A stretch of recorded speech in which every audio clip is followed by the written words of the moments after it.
அஸ்ஸலாமு அலைக்கும் வரஹ்மத்துல்லாஹி வபரகாத்துஹு. தினமும் ஓர் இறைவசனம்.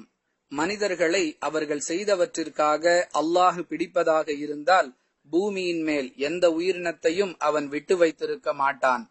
மாறாக குறிப்பிட்ட தவணை வரை அவர்களுக்கு அவன் அவகாசம் அளித்துள்ளான். அவர்களின் அவகாசம் வரும்போது அல்லாஹ் தனது அடியார்களை பார்ப்பவனாக இருக்கிறான்.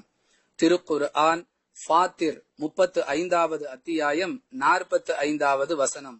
அன்புள்ள சகோதர சகோதரிகளே, அல்லாஹ் வழங்கிய அவகாசத்தை யார் முறையாக பயன்படுத்தி நற்காரியங்களை செய்து கொள்கிறார்களோ அவர்களுடைய மறுமை நல்லவிதமாக அமையும் என்பது அல்லாஹுவின் வாக்குறுதி.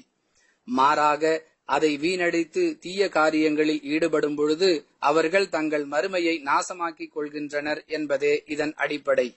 மேலும் நாம் செய்யக்கூடிய ஒவ்வொரு சிறு தவறுகளுக்காகவும் அல்லாஹ் நம்மை குற்றம் பிடிப்பதாக இருந்தால் நம்முடைய நிலைமை என்னவாகும்?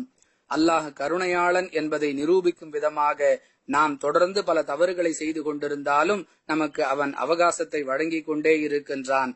இதை தவறாக பயன்படுத்திக் கொள்ளக் கூடாது என்பது இவ்வசனத்திலிருந்து நாம் அறிந்து கொள்ளக்கூடிய பாடம். வாஹிரு தஅவானா அனில் ஹம்துலில்லாஹி ரப்பில் ஆலமீன். அஸ்ஸலாமு அலைக்கும் வரஹ்மத்துல்லாஹி வபரகாத்துஹு.